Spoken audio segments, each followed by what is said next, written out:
Hey, you guys, welcome, welcome, welcome. You guys already know what it is, my family. It is the 8th. Say it with me, you guys. I want the 8s in the chat. Please drop the 8s in the chat.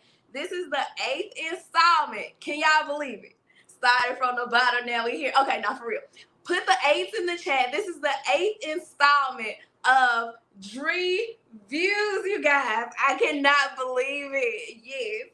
And by now, you all know that music is life. So drop them hashtags too. I want to see the 8s and the hashtag music is life in the chat. Light it up, light it up. Y'all know your girl is a library of music. I love all kinds of music, and music is the soundtrack to my life. If y'all haven't been on my channel, y'all know the newcomers. Y'all are gonna learn. I sing my people to death, okay? Whether I can sing or not, I sing them to death. Music is life. So drop the hashtag, you guys, and it is music is life. I'm excited for you all to be in this 8th installment with us. My family who is already used to what we got going on, what's about to go on, rewind, wagwan. Drop the fire in the chat. I want to see the fire emojis in the chat. I am so glad you guys are here for the 8th installment. You all are in for a treat. The artist that I have backstage has some fire for days and vocals for days. Okay, when I tell y'all I have been running him on my Apple Music, y'all definitely got to go there after y'all are introduced to him. Please, without further ado, before I get to running my mouth, today's topic is James Hooper III, you guys. I am going to drop some fire on y'all's ears, and we will be back without further ado. Let's go.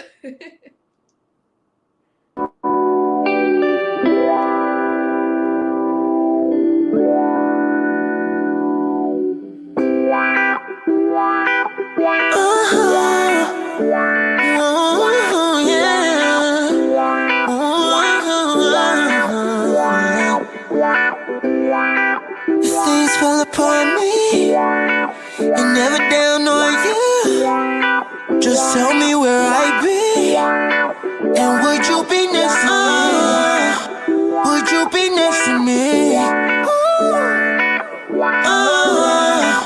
Would you be next to me? Would you be?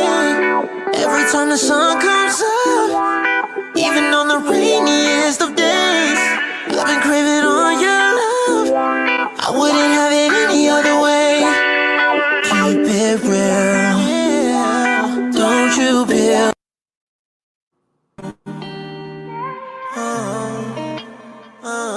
Oh yeah.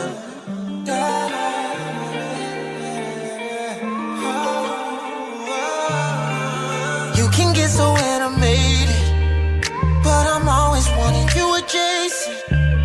It don't matter how much time we take it. You new to this, we new to this. Don't need to be shy, I see you comfortable. Oh yeah. Just the way you are, I think it's wonderful. Wonderful. Friends around me making speculations, but I want you to myself, no presentation. Cause baby, you exceed the expectation. The reasons you deserve appreciation. For that.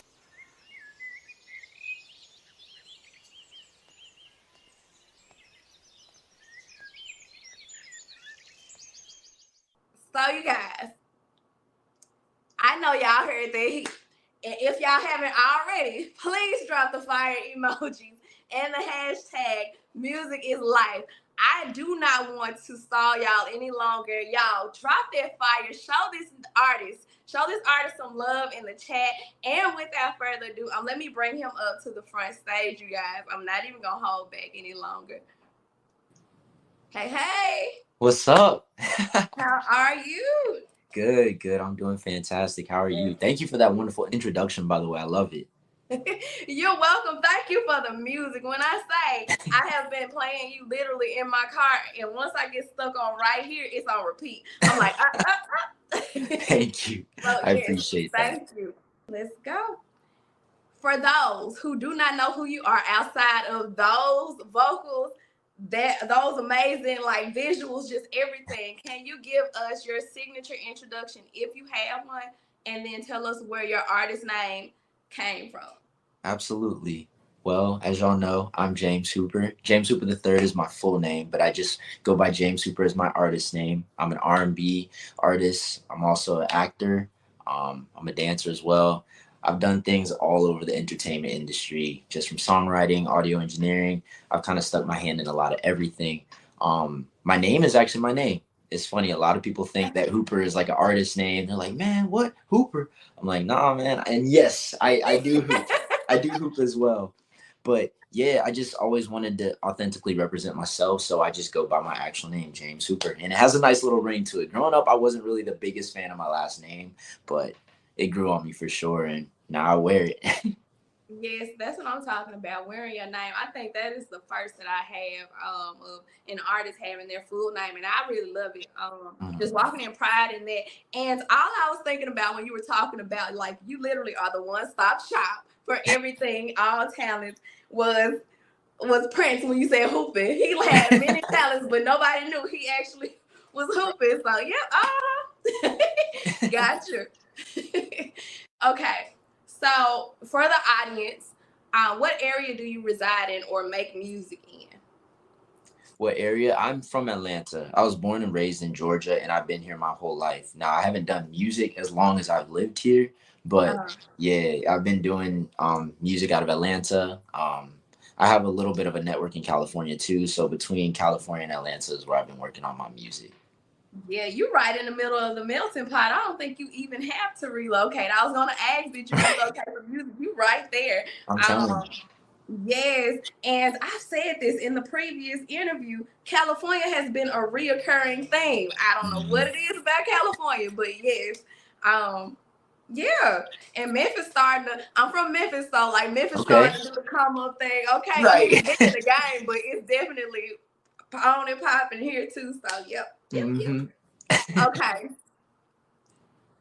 Who do you make music for? So who is your intended audience when you write a song? Man, that's actually kind of a loaded question. It's kind of changed over the years. At first, I was making music specifically just with no direction. It sounded like I was about to go somewhere with that, but I was really making it with no direction except to express myself and really tap into what I was feeling and things that I was dealing with. And then I was kind of just sending it. Essentially, I was wanting my audience, my target audience to be, you know, females, the ladies, you know, R&B singer, come with the melody, the vocals and all that, thinking they love it. But I noticed that the music that I was writing prior to 2020, it was a lot of heartbreak was the theme. And so I was writing and expressing things that I was dealing with personally. And when I was looking at my demographics and my fan base and looking on Apple Music and Spotify and tracking where my fans were coming from and who my fans actually were, I realized it was a lot of dudes. And I understood why, being that I was talking about emotional things I was experiencing, not necessarily positively, I guess, addressing a situation. It was more like negative, you know, heartbreak, things I was going through. So around 2020, I made this song called Say Yes, and that was kind of a shift in my music. It took it to a direction where I was actually talking about, you know, more so the female, the beautiful things about them, the exciting things, the engaging things, the arousing, or the arousement and all that. And so that's when my fan base really became females. And this year, especially 2023, all my records that I've been dropping have been explicitly, you know, praising, showing love, uplifting, more so radiating the spirit I have compared to things I'm dealing with. So yeah, now I feel like I'm targeting my actual audience, the audience I'm trying to reach, and that's females for sure. Trying to capture hearts this year. That's literally what I started saying at the beginning of the year. I'm like, this year I'm coming for hearts, man. Yeah, I have two things that I heard out of that. Hopefully my mind doesn't take me over there. I heard you say that you want to capture or radiate the spirit that you are rather than what you are going through. I'm going to take that and write that in my notebook because I think y'all can use that. That's a little nugget, y'all. Key to life. What you just said. That's a key to life. Definitely not focusing on what you're going through. It passes. It definitely passes. just not allowing it to take you down there and take your smile. I always say, don't let life take your smile. And you also, you were talking about your target, like a lot of guys were listening to your music at one point, and then you like specifically have been trying to target, you know, women. You coming for the hearts or whatever. And I was thinking, you definitely put me in the mindset, and I love these artists. I listen to them all the time, like 1111, Never Back Down Young, NBDY, you know, all of them. Like, what's it? I want Brent Fayez in a way, and like just all of them. You just right there. I love you right there. So yeah, you definitely have a mixture of audiences, because I know a mix of people listen to them, and I definitely can get there from just listening to your music. Yeah. So I'm gonna try to put you on the spot. Oh, go for it. Surprise. So as we all know, to perfect the craft, you have to work on it consistently. Sometimes you start from the bottom. I said that. Started from the bottom, now we're here. We're on the 8th installment. I've been working on my craft on this, and I know you have worked on your crafts for years. So I'm going to play a clip of you that I dug up. Uh-oh. I feel like I know. And then I'm going to ask you the following question. You ready? Okay. Here we go.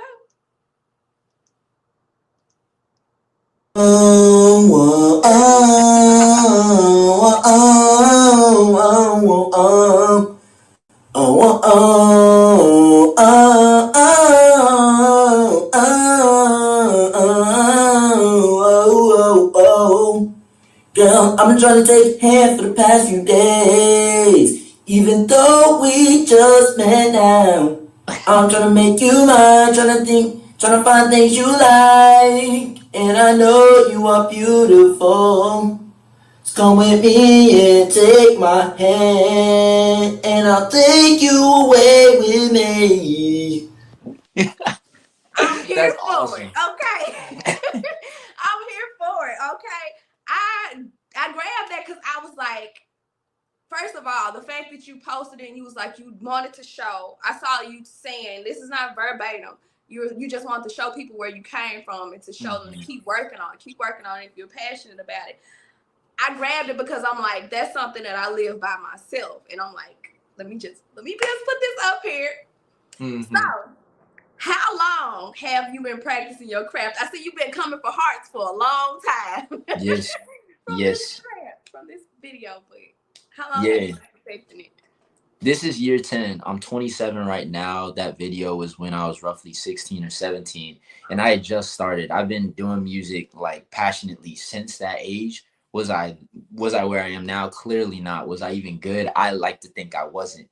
But it was something that I wanted it enough, because I was really shy, like terribly shy. I'm still really shy. People get it misconstrued thinking that because I do this, that in person I'm just happy-go-lucky, confident, step out in an audience of people, and I'm just like, woo.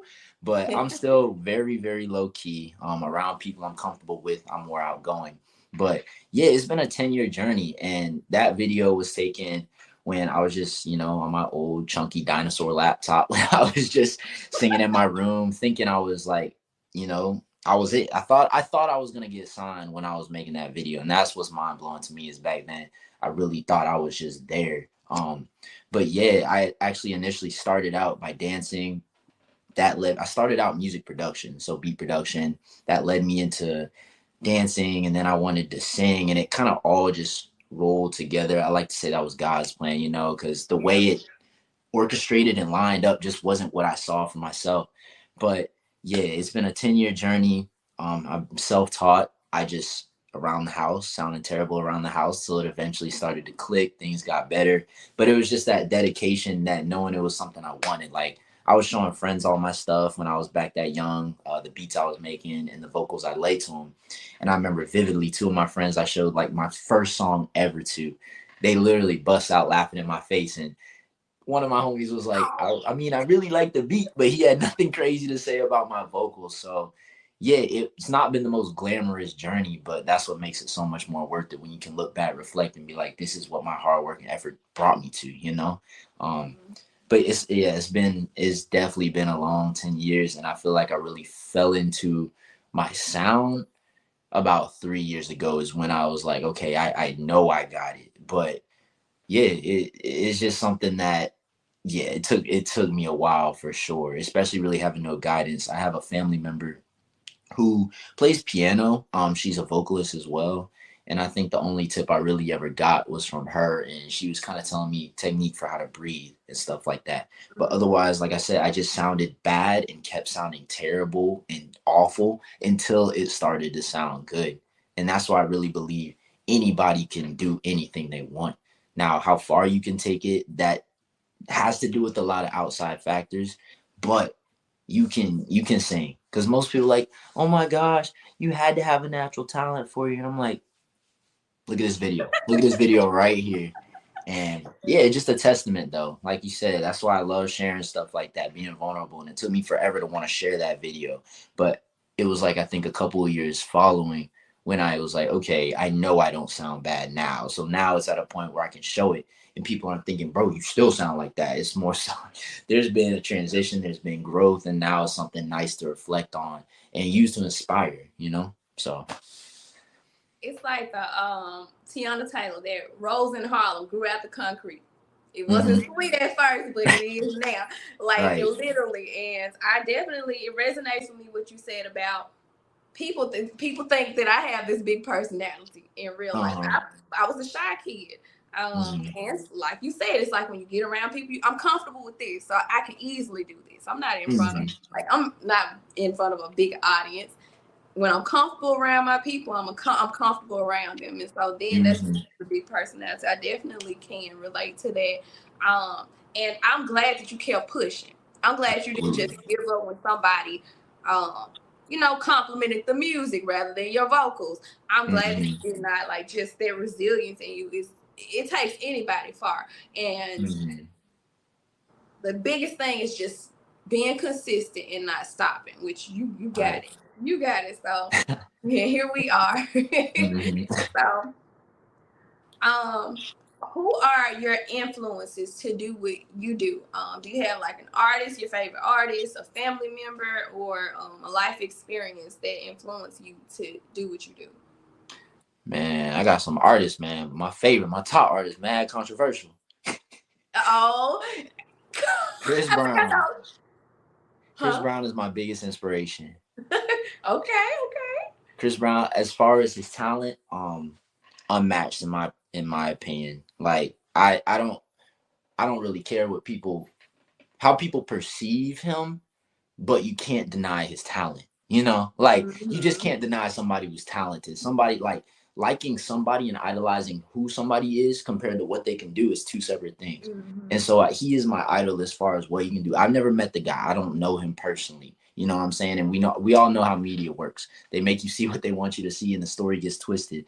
So as far as my biggest inspiration, Chris Brown, I get compared to him a lot. Not necessarily my sound, but the way I do the layering and the type of music I make and the way I make it, especially when I dance in videos and stuff like that. People are like, yo. But Chris Brown is my biggest inspiration. He's my biggest influence as far as the things I see for myself in the industry. I started doing music. I'm not sure if you know an artist named Jacob Lattimore. He's now more an actor. Yeah, he's so much more of an actor now, like The Shy, all the movies he's been in. I can't even start to list them, but I know he's been in Maze Runner, a couple movies. House Party was the biggest movie he's in recently. But yeah, Jacob Lattimore is actually the reason I got started. I was 15 and I was sitting at home watching YouTube videos. This was circa Mindless Behavior, Diggy Simmons, all those artists. And Jacob Lattimore was one that stuck out to me. And I guess I just saw a lot of what I wanted to do in him. But he's a year younger than me. He was a year younger than me back then, still a year younger, clearly. But he was a year younger than me. And I saw his song, Nothing on Me. And he was in here dancing and singing. And it wasn't that I necessarily knew that I wanted to sing, but that's what made me want to sing, was seeing somebody like him do it like that at such a young age. I just thought there was so much appeal behind it. And it's just something fun. I don't think I've been a creative my whole life. Before there was music, it was skateboarding. And before the skateboarding, it was basketball. And basketball, being my last name, was something I really thought it was what I was going to do the rest of my life all the way. I was crazy at it. And I was just at a young age, showing so much potential in that. but plans always change and things. One thing led to another. I ended up doing music and I found that video. And from there, I started learning how to dance. I was self-taught dancing. Like I said, production. For some reason, miraculously, I wanted to produce my own music to dance to. And I don't think anybody really ever became a producer to say, I just want to make beats to dance to. But I went to this like this convention. It was called the Fame Convention, and they had like a couple panelists, and they spoke on what it was like being in the music industry. And this is when I thought I wanted to be a producer, and I just danced for fun. And they're like, the one thing about being a producer is don't expect any sort of shine. Like the money and the paper is in the behind the scenes, but you don't get that shine and recognition. That's no upfront deal. Like you're gonna be in the back, and nobody may ever know who you are. Some of the most great, like TZO, like Chris Brown's engineer. There's just a lot of names that these are the people behind these records. Like the artists are dope, but there are people behind the records making the records. And so when I heard that, I just was like, all right, I want attention. Like it's ironic because I've been a shy kid, but I wanted the attention, the spotlight, wanted to be up front.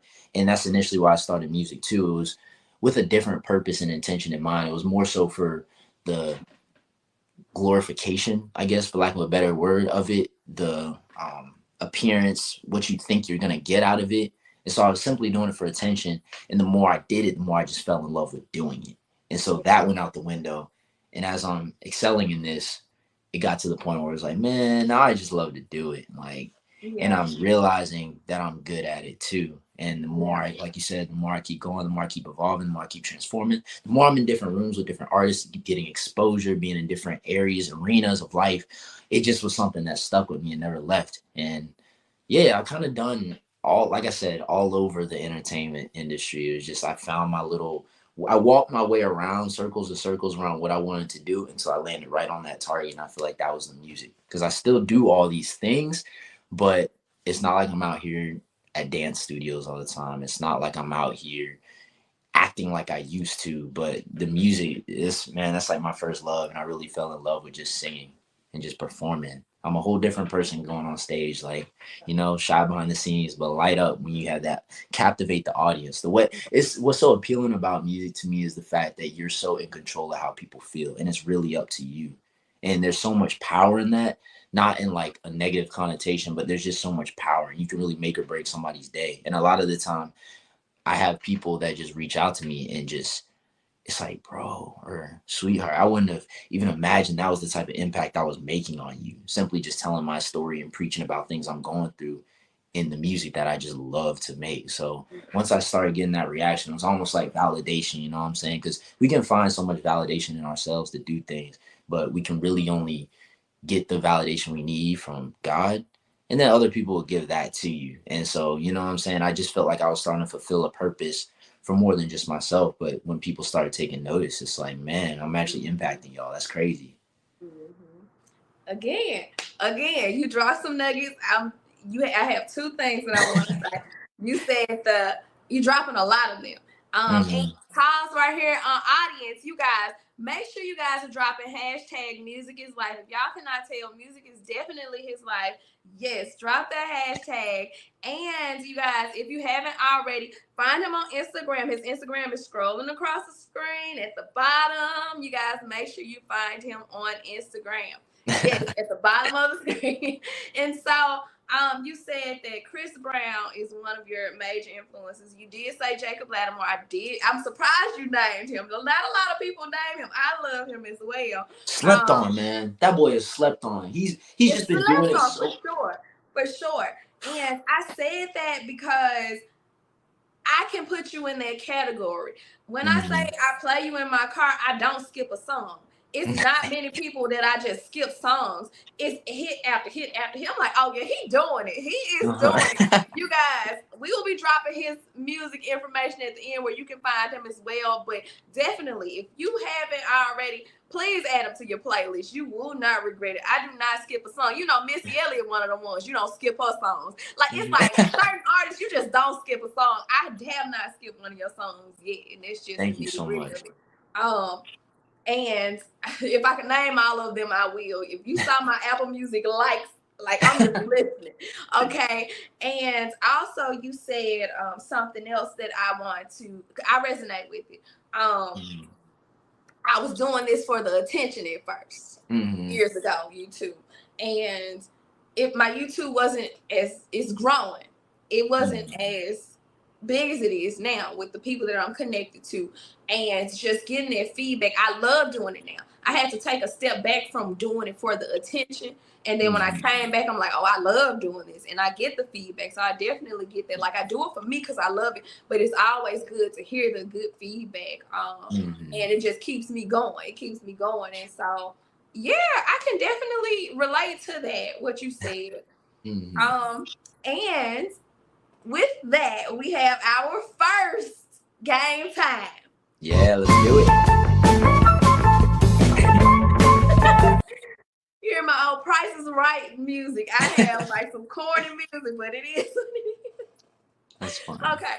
The first game time is this or that. So I'm going to give you two choices. You're going to tell us what you choose. And you're going to tell us why. And then I'm going to answer after you. Okay. Also, audience, y'all already know, you guys answer the questions as well. I love to see y'all's comments in the comment section. I love laughing and just seeing who chose what, if most people chose one choice or the other. Also, this or that is a mixture of random questions and music questions. Okay. It's all over the place. No particular order. You ready? Let's get it. Okay. So this or that. So the internet is always in an uproar when the summer comes. Always. City boys or hot girls. So would you choose a city boy summer or a hot girl summer? Which one would you rather see or partake? Yo, that's a tough question. Said a city boy summer or a hot girl summer? Hot girl summer, yeah. Goodness. City boy. City boy, really? Yeah. Why? Okay, hot girl summer is cool, man, but it's just like there's a whole I feel like there's a whole stigma that comes with that. It's not necessarily the most positive light. I'm not talking down on it. I have respect for all music and I have respect for everybody, but the culture is something that's driving us now, and I feel like the culture ain't the best thing for us. And that's just because what I believe in is simply, I just think music is going down a path, and there's a lot of things that it represents, and there's a lot of things that it doesn't have to represent, but everybody's chasing clout. And like, hot girl summer, the idea behind it is it just ain't what we would like it to represent, to say the least. Simply, like, I feel people when they say hot girl summer, oh my god, blah blah blah, but it's just like there's a whole energy that I feel like comes with it. So I'm not even gonna say, I'm not knocking it. I'm not out here taking sides on city boy. It's just, if I had to choose between the two, that would be my choice. Yeah, and so I will say your answer definitely resonated with me. Believe it or not, as I was making this, I chose city boy summer again because of what I believe in. I'm in a house. I ain't studying no hot girl summer. I go out with my friends here and there. And y'all is so much more fun. Like, not judging the whole whatever they got going on, but y'all is just being silly. From what I've seen, it's just being silly, doing silly stuff, and then like the culture forces certain images on us to imprint in our brains. I'm like, I ain't about that city hot girl summer life. I choose city boy summer. I bet y'all didn't think that I was gonna choose that, audience. No, facts. Y'all drop y'all's choice in the comments below. City boy summer or hot girl summer. Okay. So just imagine watching your favorite movie or listening to your favorite song. Would you rather be watching it with somebody who quotes the whole movie but quotes it wrong? They get all the words wrong. A classic movie. Or would you rather listen to your favorite song when somebody's misquoting or singing the wrong lyrics? Which one? Misquoted movie or mistaken lyrics? Mistaken lyrics. Why? Because when a girl does that, I think it's so adorable. When shit, like, I was just on the phone with my homegirl a couple of days ago, and she was out here like low-key singing. I was telling her, I just think it's adorable when people be trying to sing like, and you miss something. But like during a movie, it's more so like annoying. It's kind of just like, shut up, let me watch the movie. Like, not that I can't stand it, but I be trying to pay attention to a movie, but music is just it's the time span of it. Like, cause just misquoting a movie, it's like, all right, you really think you know it? Let's just keep watching. And I know a lot of people who kind of just want to know what's going on the whole movie, and you haven't seen it. They're like, oh my God, is this about to happen? Is this about to happen? What is this? Is this about to happen? So I can just imagine it feeling kind of the same thing, like the same way as somebody misquoting a movie. Like, come on, like. Yeah. But yeah, no, I don't mind lyrics. I don't mind people missing lyrics at all, because I feel like a lot of time I miss them. Even when I'm performing a show, it's like I'll miss lyrics of my own song. Mm-hmm. A lot of time people can't tell, but I definitely would rather. That's when you hit the dance moves to distract them. Right. A lot of time my face shows it. I'm like, okay, get right back into it, because I try to be cognizant that people don't know that's happening, but a lot of time you just know when you mess up and you feel it and you react real quick before you can even catch yourself sometimes. But yeah. So I choose the mistaken lyrics as well. My reason is because, okay, rewind. I'm that person that's gonna ask before the movie happens if I haven't seen it. Mm-hmm. What's gonna happen? What's the genre? Right. What do I need to expect? But then I get annoyed of somebody telling the whole movie. But I will say, if I'm watching my favorite movie, I'm gonna say every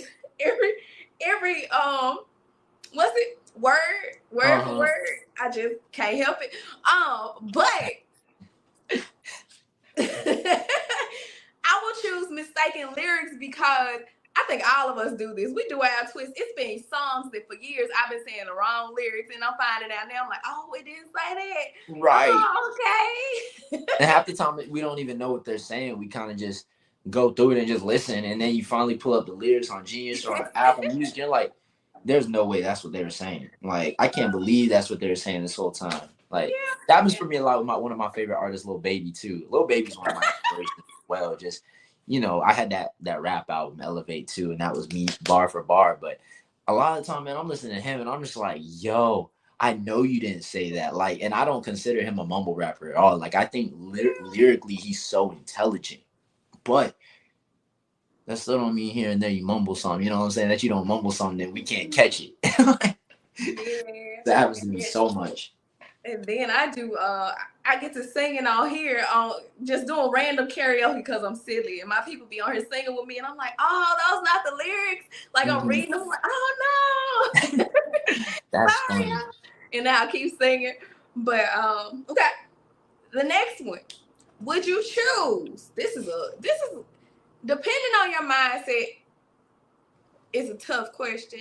Would you rather choose winning the lottery, all the money, no limit, all the money you can have, or finding your soulmate? Oh, winning the lottery. Really? Easy. Why? Easy. Because I believe that I get why somebody would pick the soulmate, but speaking like, okay, here comes some gems. Y'all don't need nobody to make you happy but yourself and God. You don't need nobody. So if you're out here and that's something that you place heavy emphasis on, and it defeats you or depletes you, that you're looking for somebody and trying to find somebody, and you have this set idea that it's going to be a soulmate, I feel like you got to start rewiring things in here, because it's 2023 and the culture is different. It ain't easy it's not like people are just, open book about who they are. And sometimes you'll be with somebody 1, 2, 3, 4, 10 years down the line. That's why divorces happen, because people don't know people. You still don't know somebody. So I can understand why people want to vouch for a soulmate, but I feel like people will come to you with the right energy that you're looking for, as long as you're set and know what you got going on and are confident in yourself. So me personally, I deal with a lot more insecurity financially than I do with worrying about who I might be with. Because that, I feel like the meeting people thing, and this is coming from somebody who's had low self-confidence before, I feel like this is a revolving door. But, ooh, boy, when you're battling for that job, or you're out your job, lose that money, your car goes out, literally, Drea, we've been chopping it up back and forth about the things I've been going to. Money brings a certain amount of peace. Yeah. Finding a soulmate brings a certain amount of peace. But I was at church last night, and he said it best. You need money to eat, you got to work for it. You know what I'm saying? You got to work to put food in front of you. Like, God is there, and God will continue blessing you, but you got to put forth some sort of effort. And so working is something that you'll always have to do. And Yeah, I just feel like out of the two, it'd be more of a relief not to find a soulmate, but to know that I have millions to, establish Yeah. people around me to, if I moving forward have a family, they'll be protected. So yeah, it's Yeah. just the amount of stability that comes with it. And I guess that's me personally, and it really depends on who you are. Because I know some people where all the money in the world wouldn't matter, but you really don't think you're ever gonna be lined up with somebody, or like you'll never feel that alignment with somebody. But me personally, I felt that a number of times.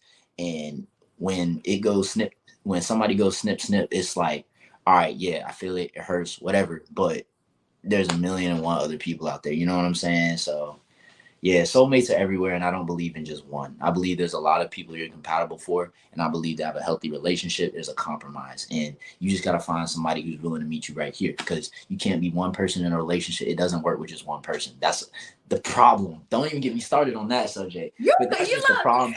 That's the problem with a lot of relationships now, is that people want to come as they are and they don't want to change, and y'all both have to change. That's the point, is y'all are coming together, y'all are unifying. You can't just be yourself and be stuck in your ways and feel like this is who I am. If you're not accepting it, then whatever. Because if one person's feeling that way, imagine if both people are feeling that way, nobody's changing. But if one person on the other hand is willing to change, and this one person is not, this person can do so much changing, but there's always going to be this person who's not letting go of the things that are causing issues. So I just, yeah, nah. Between those two, man, I would have to say that finance, man, because having money, that's something I could handle do on my own, handle on my own. But relying on somebody else as far as like a soulmate and stuff like that, like there's just a million and one personalities, and that's something like at the end of the day is like, yeah, there's a bunch of people out there. There's just a bunch of people out there. There's a bunch of money out there too, but one is easier to find than the other. And I just don't think nowadays finances are the easiest thing. The world is Yeah. changing that. It's just becoming more difficult as we grow up. Even though generations before us were dealing with stuff, it's like it's hitting different now. There's a lot of things going on in the world. There's a lot of things going on in front of us, but a lot of things going on above us that we are just unaware of. So if I was trying to choose one right now in the situation we're in, I'm not looking for, you know what I'm saying? I'm not looking for somebody. I'm not trying to go out with somebody. I'm trying to align myself with God. And if I can get some money from the lottery, yeah, that's what I'm gonna do. Yeah. So, see, now he did drop some gems, y'all. Definitely, I think I know a lot of women that I'm aligned with in here probably are going to relate to you on that. See now, look, you drop some gems and maybe change. Look, I want to change it now. I chose, I chose soulmate. So the reason why I did choose soul, see, this is crazy. Mm-hmm. Lord, you got me read. Look, that's good though. And I'm gonna chop this just FYI for everybody. And if y'all don't do it, please do. Like, hopefully, I just burned this in your brain. Chop this segment, put it in your phone, listen to it for inspiration, because there is these are some good gems that he dropped. And I said soulmate only because I have experienced losing. So like you have your people that you just hit up. You got your go-to in the city that's gonna pull up on you. It don't matter if it's relationship, just friendship. I've lost, and my people on here, I'm very transparent with them. So I'm like, dang, I just want my people that I just click with. And people do come, but it's hard to have that bond with them the way I had with the people that have gone. So I chose soulmates, and not saying soulmates as far as like relationship, but just people that you just click with, that you can go to. For that simple reason alone. But I definitely see where you're going with the money, and like just hard times come. You never know. Hard times come. When they come, they come. I think I've been transparent with this. If I haven't already, I've gone broke twice before in my life, throughout my 20s. And I don't want to go back there. Like, when it comes. And then it's like, God, I joke about it on here, but it's the truth in my life. Like, he is the fifth quarter God in my life. He ain't the fourth quarter. Like, he come through right at the last minute. He comes through in the fifth quarter for me. So then I'm like, oh gosh, you gonna do it? You gonna do it? It gets down to the last second, and then he pulls through. And that's not a good feeling, because then we're also human at the end of the day. we try to live in our spirit. We try to believe, but that panic does sit in. Like it sits in. It's like, okay, you said you're gonna do it. Right. When is it gonna happen? I'm going broke. What am I gonna do? And so yeah, like I get what you mean. I get what you mean by just having the security, the money security, and just knowing that you're gonna be okay. And people come. Me being the hopeless romantic is like, well, I don't want the people to come around just because I got the money. Right. Yeah, I don't want them to use me, but you'll know when you know. And then like, you know, the wrong intentions always come to light. So I definitely, I get it. You made me reevaluate. So I'm gonna snip this part and put this in my phone because I need to hear that all the time. That's fun. Okay.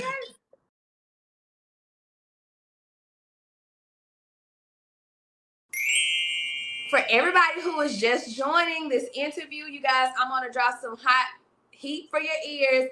Y'all, listen up, and you will not be disappointed.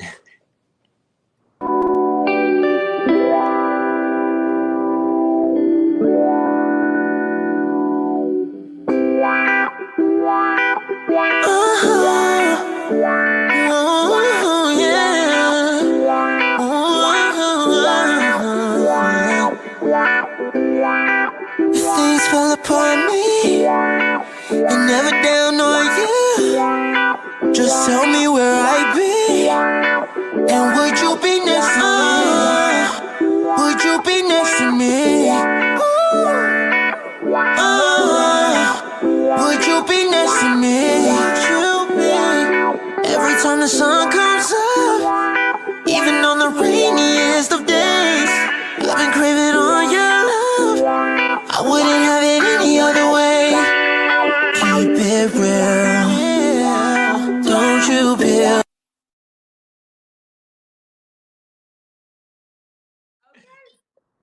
Okay. So the next question is, would you choose skill, the musical skill, or would you choose popularity in this music game? Popularity or skill, actual skill? That's a tough one because it doesn't take like, unfortunately, like I would love to say skill, but it doesn't take skill right now to be successful. It just doesn't. It's a popularity contest. If I were co-signed by Drake, I'd be on tomorrow. Yeah. I do what I do, and I think I do it at a really high caliber. I think a lot of people revere me or regard me as doing it in a high caliber. But unless I have the clout, which i.e. the camera, you know what I'm saying, the pictures, the flicks on social media, take a picture of me on a private jet in a Maybach, whatever, then it's all like the skill. I'm just going to keep working. And I just feel like we live in a time where the popularity really does beat out the skill. It's diluted. The industry is very diluted right now. Yeah. It's who can be the most outlandish. Essentially, it's who wears how they truly feel the most. And don't get me wrong, there are a lot of things where people would look at me and be like, man, that's mad controversial. But am I going to go out and represent it if it's not the most positive thing? No. So I'm a person who doesn't have any tattoos. I just got my piercings about a year ago. I wear these chains. I got my brand. But there's nothing really that makes me controversial enough for people to latch on to me. And that's what people like a lot of the time, is that controversy. So to answer the question, that's tough. Cause like if I were to sell myself short, I guess I would choose popularity. But deep down, I would always say skill, because it's better to be talented than to be just a one-hit trend, just because right now popularity is the wave. Yeah. I definitely, I like the longevity part of it. So I would choose skill. I say that, and I always say something that I want to respond to. So like, yes, it is a popularity thing nowadays. Like the mainstream, they doing everything that catches your eye for the moment, and then they're out of the spotlight just like they're still in the spotlight for the wrong reasons. I do want to also say that it's a lot of underground artists that aren't really underground anymore that everybody really listens to. Like the people that I named earlier, it's like they not really just like unknown artists. Like, we literally are Mhm. streaming their stuff. Their numbers are going up. And I would much rather choose for people to listen and relate, and I'm actually putting something of substance out, rather than being popular and just literally, like you said, being tatted up, tattoos on your face, diamonds in your forehead, not Right. throwing no shots at nobody. But yeah, like doing all of this craziness because you get worn out. At the end of the day, we still have spirits, we got souls. You have to sit down with you. I had that mirror moment where God put the mirror in front of me and I had to break down. So those people doing all of that stuff, at the end of the day, it's just like, and no shots to anybody. But you have to sit down with yourself at night. You're not sitting down with all the people that are listening. Absolutely. I definitely would choose the skill over popularity for sure. Absolutely. So this is the big one for me. It's a struggle, both of them. But would you much rather have to do laundry or the dishes? What? Goodness gracious. I don't mind doing both, yo. Can I just say, man, I really don't. I mean, I guess if we're really talking about it, like dishes. I mean, I'm sorry, I'd rather do laundry because I can step away from it. Yeah. Like, this is one of them things, like, if you have a bunch, now, okay, see, that's what defines it. It depends on how many dishes and how much laundry. Like, if we got a pile of dishes, I'm gonna do the laundry. But if we got 2-3 dishes and there's a whole bunch of laundry to do, I'm gonna do the dishes for sure. But if I were to just choose and they were even on even playing fields, then I would definitely do laundry, just because throw some clothes in, throw some pods in, walk away for about 40 minutes, come back, throw it in the dryer, throw some dryer sheets in, walk away. And most of the time, I just leave them in the dryer. Come back when I'm ready to wear them as I need them. You know what I'm saying? But dishes, it's like, you gotta wash them, put them in a dryer rack, and then at some point you gotta put them away. But nah, that makes me sound so lazy. You know, I'm not. I do them both. I do them both effectively. It ain't even a stress for me. See, look, it's a hit or miss with me with both. See, I think I really can't even choose, because when I feel like doing it, I do it. I get it all out the way. Get it out the way. Yeah, no problem. But when I don't feel like it, so Lord have mercy. I don't like touching nasty. I don't like touching dishes. Growing up, my mama, we was spoiled. My mama didn't make us do dishes. I watched her do them, but I didn't touch it. And then, like, when I got older and I'm like on my own, I'm washing, I'm like, I don't want to touch this. I do it with gloves. And then I'm like, oh, I got a dishwasher. So let me clean this stuff off and put it in the dishwasher. Right. And then it's like, you still got to clean it before you put it in the dishwasher. And with the laundry, like you said, my stuff stays in the dryer forever until I'm looking for something and I'm like, oh, where is it? Right. And I seen a meme on social media. I can't remember if it was Facebook or Instagram. I'm not on Facebook at all anymore. So it may have been Facebook, where they got a thing, they got a target against women saying that we sleep in the bed with our clean laundry. And I do. Like, I have a pile of clean laundry right beside you. Yeah, and I don't feel like folding it. So it's just there. I'm like, it's clean. I don't gotta touch it. It's right there. Right. It'll be okay for a minute until I get tired of seeing it. So I don't know. It's a catch with that one. It's hard. That's funny. That's a tough one. It's a hit or miss. Okay. Put yourself in the mindset of Usher. Throwback song. So, did he say, after tomorrow, after yesterday, or after tonight, don't leave your girl around him? True player for real. Yo, you know what's crazy? Exposed. As much as I do music, I'm not even aware. Okay, so like people hate that about me. That's one of the things I've been clowned. I go to studio sessions and they'll be having conversation, and I'm just like, yo, as much as I like to do it, I don't really listen to music until somebody shows me. I grew up listening to jazz. My parents played in the car, whatever. When I was in middle school, I was listening to rock. I really dove into rap around high school, but I missed the whole early 2000s. Like, okay, so you guys, it is. If y'all haven't already dropped it in the chat, it's after tonight. He said after tonight. Don't leave your girl around me. True player. And what song is that? That song. What song is that? You don't have to call. Usher, you don't have to call. Okay, see, I know the song. I couldn't tell you how it goes melodically, anything. And I know people. That's gonna be a dock on my points. That's okay. Okay. So, question: the next this or that. Would you would you rather sleep with the bedroom door open or closed? Close. Okay. 'Cause I Why? don't like thinking something walking through my house finna walk straight through my bedroom open door. Yeah. Simply, I feel more comfortable with it closed.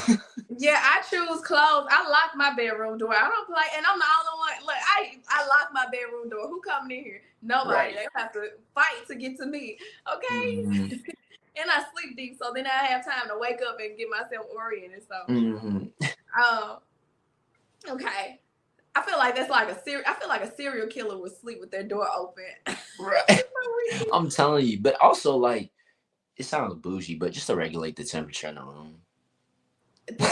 Like simply like when I turn the AC on, it's just it just you know how the houses and places are built. It's like it flows different if the door is closed, then it is hitting the room. If it's open, it comes on off, and you're trying to figure out how you want it to be. Like I got my whole setup for how I go to bed. I hit that thing down to 74. A lot of people are gonna roast that. People gonna be like, that's hot. Like most people, their crib is like 68, 67, 66 under some heavy clothes, like or some heavy blankets. It's like, nah, I keep it at 74, door closed. I got my comforter on. I know exactly what I need to fall asleep. So, like, You have the whole recipe. That's me, 70 something. Then I have a ceiling fan on. Right. Everybody has their thing. Easy. Okay. That was a good one. Okay. Would you rather do a stage performance in front of everybody, or would you rather do the video shoot and then show people the video shoot? Like, which one is better for you? This or that? I really like both, but I really like being on stage. The reason I like having a video is because I like the footprint of it. Like that's why one of the reasons I started doing music too is because I want to be able to leave something here, and I love the fact that I can go back and watch what I've done, just something of what I've done. Because a lot of things like they show results and you leave something, but it's like for a business, and once you're out of that business, nobody cares about you. You know, you could have been the best CEO they ever had, but then it's time to pass the baton down, and in 2 years you left nothing. You left the work to show for it, but nobody's worried about what you did. So I like videos because they leave that stamp, that footprint, and that's something that nobody can ever take away from me. That's my stamp I've left, and that's on YouTube. And you know what I'm saying? Even in films and movies, like that's the one film I was in, A Question of Faith, that came out in 2017. Okay. And yeah, that's just something where I can go back forever and go on Netflix, pull it up, have the DVD, and that's just a footprint. It's something I have to show my kids of just things that I was doing.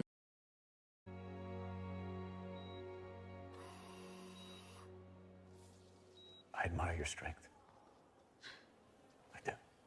If there's anything that we can do to help you during this time, please don't hesitate. Anything at all, Miss Newman. What is this? So, are you suggesting that I donate my son's organs? Mr. Newman, I understand how hard this must be. You can't possibly understand how hard this is, Mr. Mayberry. Mr. Newman, please. Don't let them do it, Dad. He's still alive, I know it.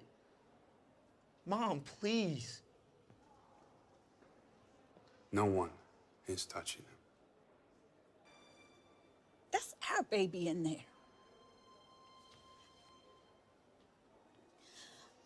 I wanted him to be okay.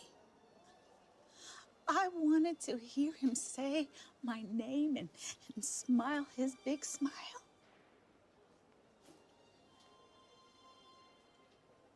It's not God's plan. God's plan, Mom? He's right. This can't be God's plan. He's only 12 years. We, of all people, know we can't question his work.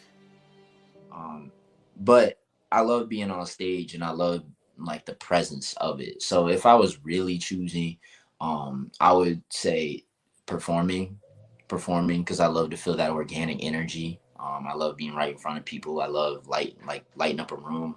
I love, yeah, just the interaction of it. It's a lot more personal to be in front and on stage with people.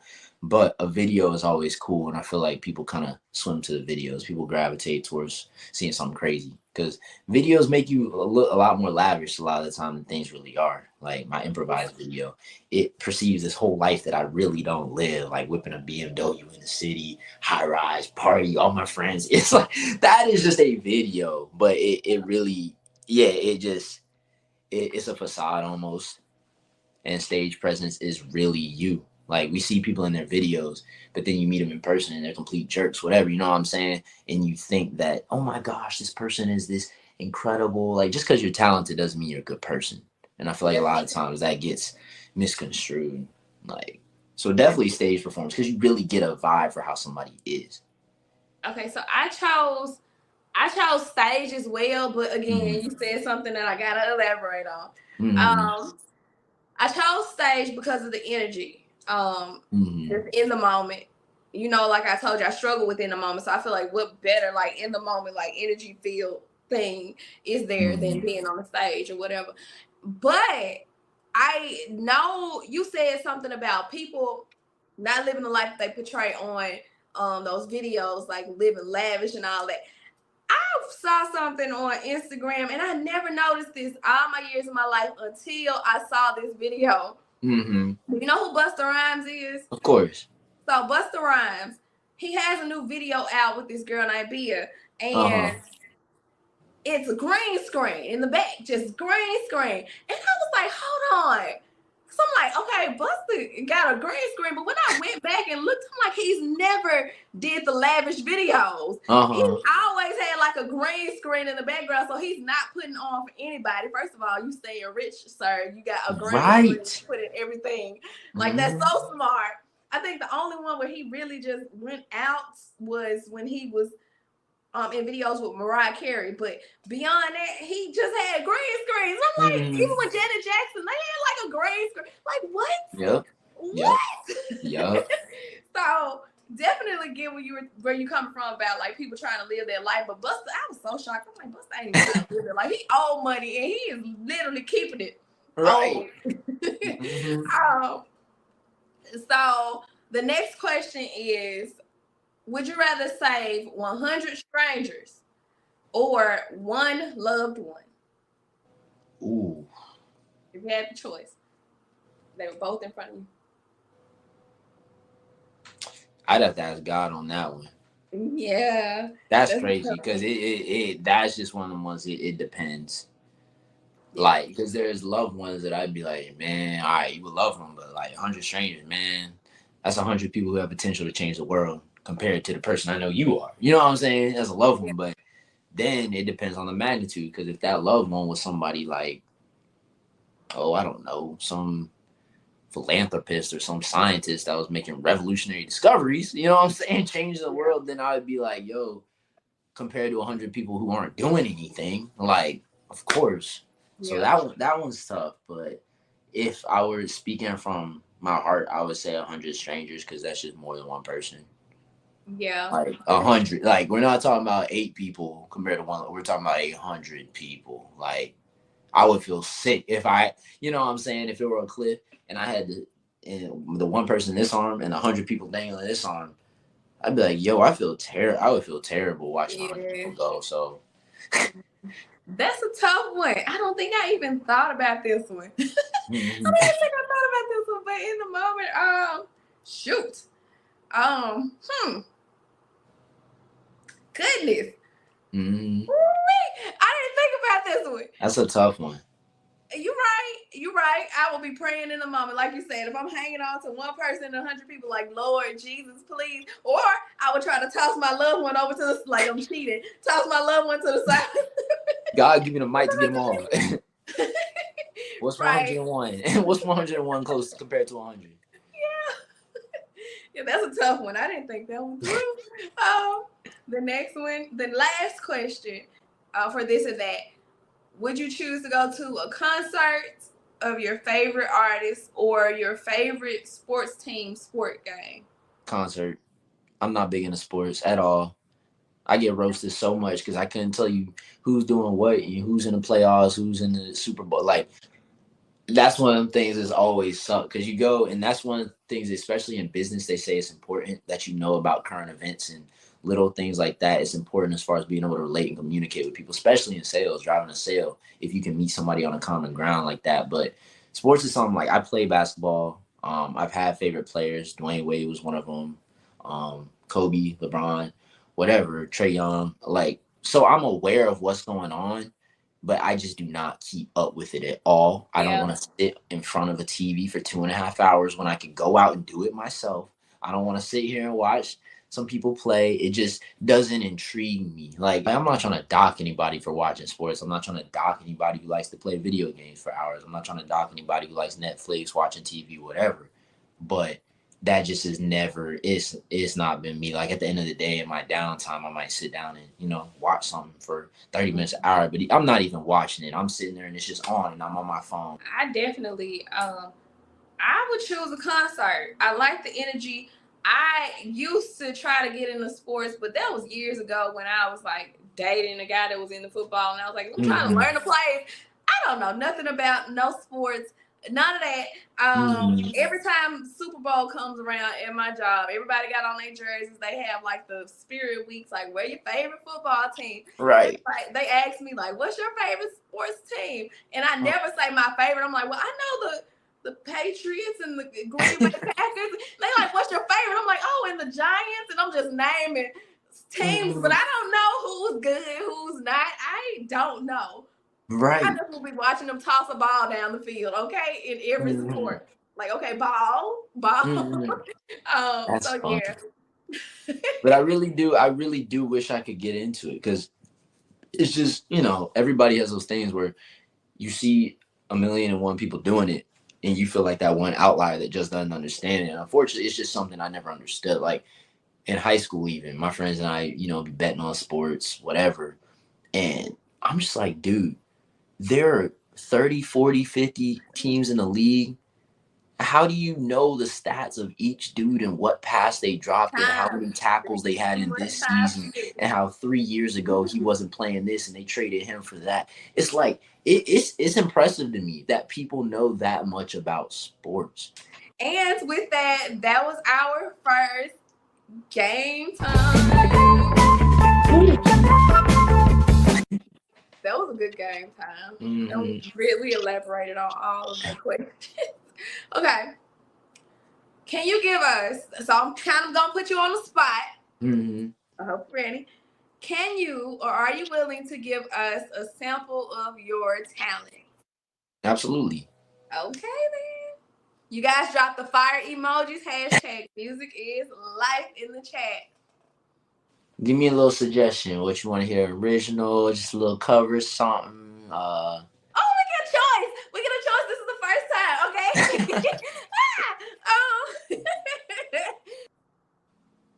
Well, maybe a cover. Okay. Okay, yeah. I ain't gonna do the whole thing. Like I said, I don't know that much music, and the lyrics, man. It's those lyrics. I don't retain lyrics. I barely retain my own lyrics. Let's do it original. Okay. I changed it. Original. Okay. Man, hold on. I'll go ahead and do this one. You think I got it all back, words, but I know what lies in your heart. And you ain't too good with emotions, so don't let it tear you apart.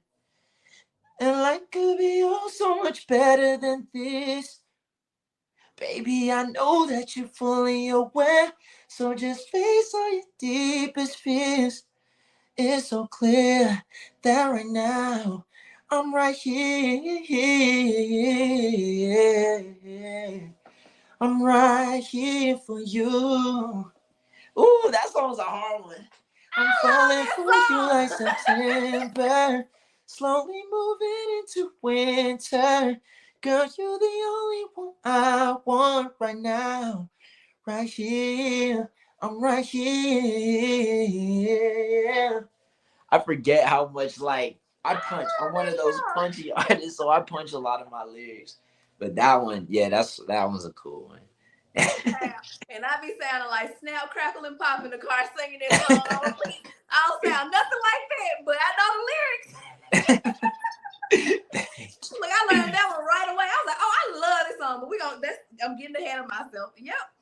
I will say the Ladies, song that I do sing really well. Ooh, yeah, ooh, yeah, yeah. Baby, I just don't get it.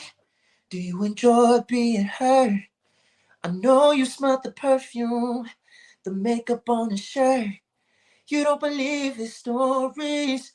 You know that they're all lies. As bad as you are, you stick around. And I just don't know why. If I was your man, baby, you never worry about what I do. I'd be coming home back to you every night, doing you right. You're the type of woman, fist yes. full of diamonds. Baby, you're a star. I just wanna show you you are. You should let me love you. Let me be the one to give you everything you want and need. Baby, good love and protection. Make me your selection. Show you the way love's supposed to be. Baby, you should let me love you, love you, love, love you, babe. Hey, I be listen, clowning, but like, yo, ladies, you can tell I don't know how to ladies. breathe like Look, I that. done What's lean up? forward and rest it. Ladies, drop that fire emoji in the chat. Drop the fire emoji. We got a 2 for 1. I've never gotten a choice to choose which I need this show always y'all I'm some prepared. You redemption. like, oh, your choice. What? I feel like a kid in the candy store. And we got 2 songs, y'all. We got an original and we got a cover. So y'all drop the fire emoji. My jaws hurt so bad. I'm like, oh my God. Oh Thank you, my God. thank you. I say our real country right now probably got my sentences, run all sentences up on because it is what it is. Y'all, hashtag music is life. Drop the fire for James, y'all. Drop the fire for James. I can't believe he gave us 2 for 1. Thank you. I had to redeem myself after the first one. The first one, that was such a risky choice. I was like, yo, why am I midway through? Why am I choosing this song? Like, that's one of my most dynamic songs. Yeah. Like, for real. Like, I wasn't, when I sang that song, I wasn't even ready for it. Like, I feel like Right Here was mad ahead of its time. Because, as you know, like, yeah, it dropped the first of 2021, but that song was something I did.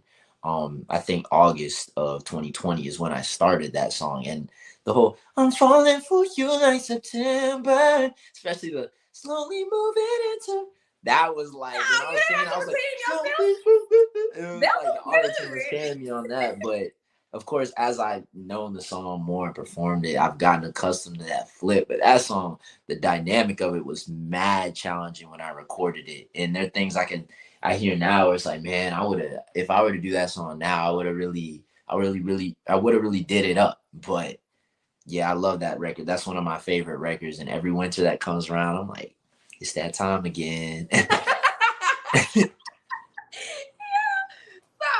thank you. I'm cheesing. Ladies, hashtag music is life. Drop the fire emojis in the chat. Okay. Get it together. I always gotta talk to myself in the middle of the interview. Get it together. Okay. How old were you? So the theme of this is music is life. Music is literally the soundtrack to my life. If it wasn't for music, I probably wouldn't even have been sitting here before you today. Music gets me through. Mm-hmm. How old were you when you realized that music was life for you? 17, when I started. It was the one thing. Oh, I can't even say 17. I feel like when doors started opening up for me, and that was when I was 18, 19. Like, I knew I wanted to do music and everything. As they say, you know, God really shows you where you're supposed to go if you just really open and listen. So I feel like it wasn't really me, but things started falling together out of my control just miraculously. Like the first performing arts school I went to, that was something where I walked in the day before they were having auditions for their 2013, 2014 company. And I never sung in front of anybody. I was that shy, not in front of my mom, like no one. And I auditioned the next day. I performed Fine China by Chris Brown. Barely knew the lyrics, been practicing it a cappella. So the moment the beat came on, I was like 2 whole octaves lower and I just couldn't figure out how to do it. So I feel like I butchered the audition. But by the grace of God, I was placed in this company. I performed, went to nationals that year, performed Michael Jackson, Man in the Mirror. I was the lead on it. And so that really brought me out of my shell. I was dancing, performing. That's just something I had never done. And that's when I realized, man, I got it. This is something I want to do, because I just fell in love with the process of it.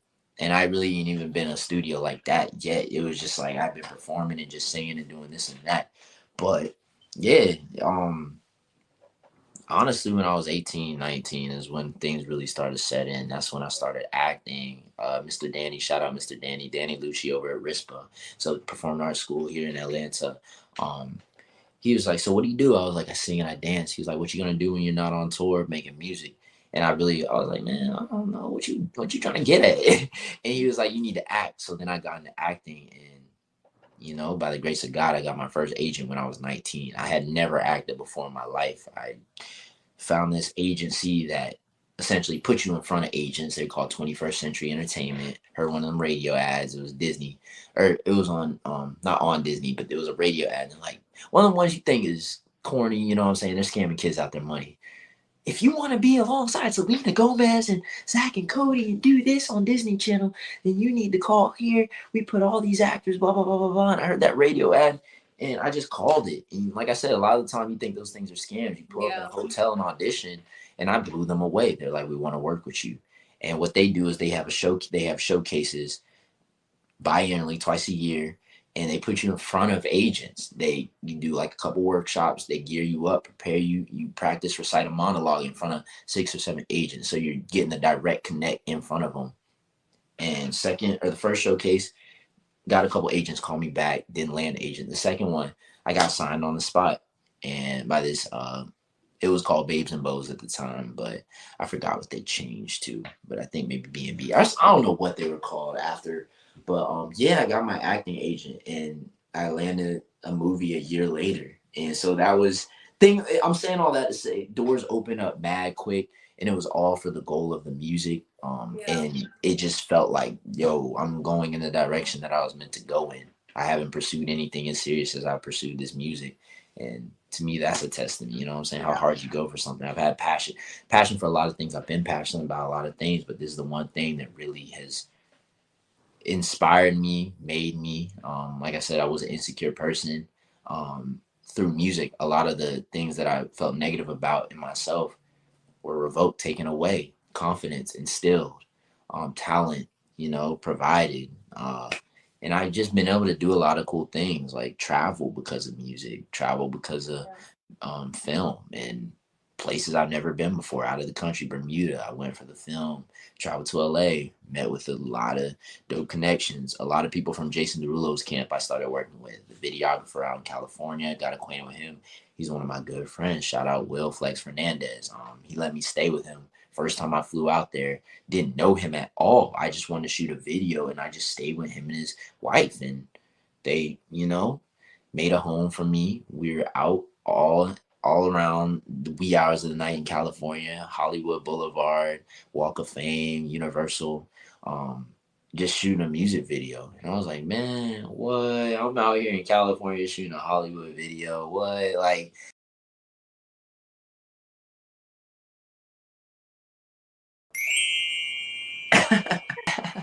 So for those who are just joining, I am going to allow you guys to feast your ears on some fire from James Hooper. Y'all make sure y'all hit him up on Apple Music. Stream his music. You guys, you will not be disappointed. And without further ado, tune your ears up to this.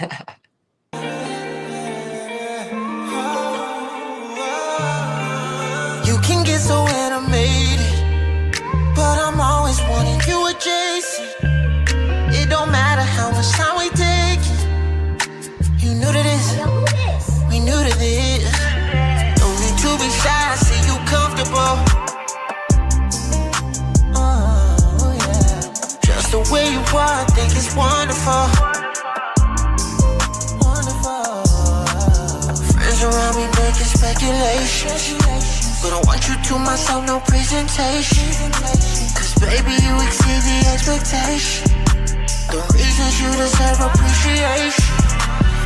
For that. Like, just little things that you take for granted in the moment, but it's really things a lot of people never get to experience. So I feel like I was led there. It just all happened. You can't really, as much as we control where we end up, you can't control the organicness, of relationships and people. And that's one thing that's just God showing you, where the spirit resonates through people. You said that. I'm glad you came back to the control thing. You said something. I'm gonna have to put that in my notes too. You just dropping gems this whole thing. You said when things start falling in place for you and it was out of your control and it just stuck. I'm like, yeah, that's how you say you knew that music was your life because it was happening to you and you could not, you weren't in control. And that's really, really big. That means that it was meant for you. And sometimes you feel, because I'm one of those people, I'm learning to take my hands off the wheel as we speak. I always say I have taken it off, but I realize that I haven't as much as I say I did. But that feeling of like, what's happening? But you're still walking on a tightrope. Like, I'm still sure-footed, right? But I'm nervous. I'm gonna keep going. I know I'm not gonna fall, but I'm wobbling. Right. Like, that is the best thing, especially when you know you're not gonna fall. It's like, oh, I'm scared of this. It's Adam. It's not happening the way I would have my hands on it, making it happen. But it's happening, so I'm gonna keep going with it.